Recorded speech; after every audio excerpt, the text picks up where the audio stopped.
नमस्कार मित्रांनो, तर आता आम्ही आज जातो आहे कोरीगडला आणि आता आम्ही मॉर्निंगपासून निघलेलं आहे. सकाळी जवळपास आम्ही 6-6:30 निघलेलो आहे आणि जवळपास आता आम्ही लोणावळ्याच्या पुढे अंतरावरती आहे.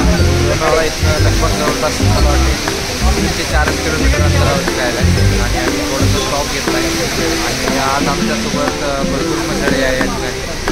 आम्ही आज लोणावळा प्लस कोरीगड प्लॅन केलेला आहे. तुम्ही बघू शकता आज आमच्यासोबत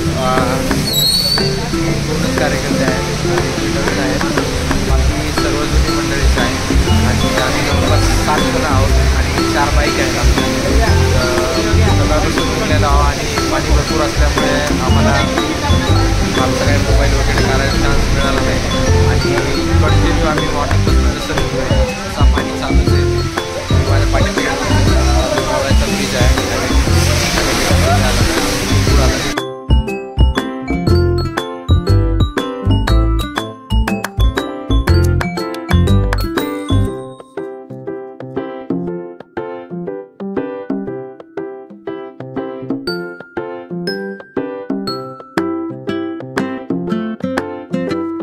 तर आता आम्ही फायनली कोरीगडच्या पार्किंगला पोहोचलेलो आहे आणि या ठिकाणी आता वातावरण भरपूर असं धुक्याचं आहे आणि आम्ही धुक्याच्या वातावरणात ते खूप स्लोली आलेलो आहे. कारण जवळपास मला वाटतं 10 मीटरच्या पुढचं काही दिसत नव्हतं आणि आमचा एक कार्यकर्ता होता डबल बॅटरीवाला, त्याला तर अजिबात दिसत नव्हतं, त्याच्यामुळे थोडंसं अजून जास्त लेट झालं आणि तो पर्सनली हा बघू शकता तुम्ही, हा एक कार्यकर्ता आहे आमचा, ज्याला 4 डोळे असून सुद्धा दिसलं नाही, त्याच्यामुळे थोडंसं लेट झालेलं आहे आणि आता आम्ही फायनली पार्किंगला आलो आहे. तुम्ही बघू शकता पाठीमागे माझ्या त्या ठिकाणी पार्किंग वगैरे आहे आणि इथं कोरीगडला जर तुम्ही आला तर या ठिकाणी समोर जर पार्किंग केलं तर फ्रीमध्ये आहे आणि इथं जर पार्किंग केलं तर 50 रुपये पर गाडीचे आहे या ठिकाणी.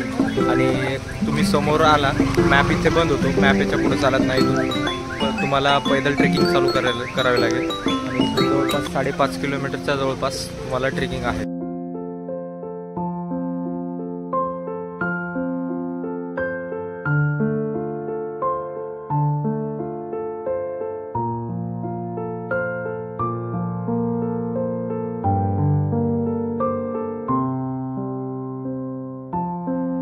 आता जवळपास कोरीगड हा अर्ध्यापेक्षा जास्त पार केलेला आहे आणि तुम्ही माझ्या पाठीमागे बघू शकता उतरण्याच्या जवळपास म्हणजे जे पाण्याने तुम्ही रील्स वगैरे बघता की पाणी वगैरे येते पायऱ्यांनी. तर आज भरपूर पाऊस होतो आहे आणि त्यामुळे सर्व वातावरण धोक्याचं आहे. जवळपास व्ह्यू आम्हाला बघायला फारसा काही मिळत नाही पण बऱ्यापैकी चांगला आहे आणि आम्ही सकाळपासून भरपूर पाणी होतं आहे. तुम्ही जर या साईडला बघू शकता लोकंसुद्धा दिसत नाही येत आहे, भरपूर असा पाणी गड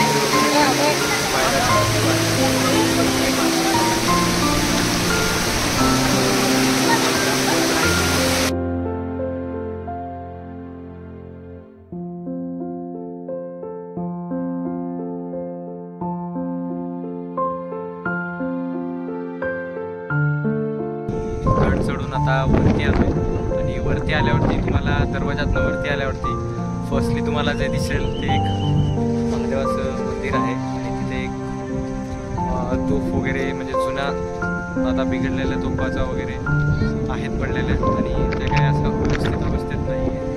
आणि थोडंसं मग मंदिराच्या पाठीमागे तुम्ही जर आलात तर मला या ठिकाणी 2 पाण्याचे तलाव दिसतील. थोडंसं धुकं असल्यामुळे तुम्हाला एक क्लिअरली दिसत आणि शकताय मला बोलता सुद्धा येऊन नाही राहिलं, इतकं म्हणजे भरपूर वारं आहे काय. आणि मला या गडाचं एक वैशिष्ट्य सांगायचं झालं तर मान्सूनमध्ये जर तुम्ही आला किंवा हिवाळ्याच्या सीझनमध्ये जर तुम्ही आला हिवाळ्याच्या टायमाला तर तुम्हाला या गडाची जी तटबंदी आहे ती पूर्ण साबूत दिसेल. या गडाची तटबंदी ही जशीच्या तशी जशी महाराजांच्या काळात होती तशी अजून आहे, जशी की तोरणा किल्ल्याची आहे. असे काही जे गड आहेत पूर्वीच्या काळाप्रमाणेच आज पण साबूत आहे.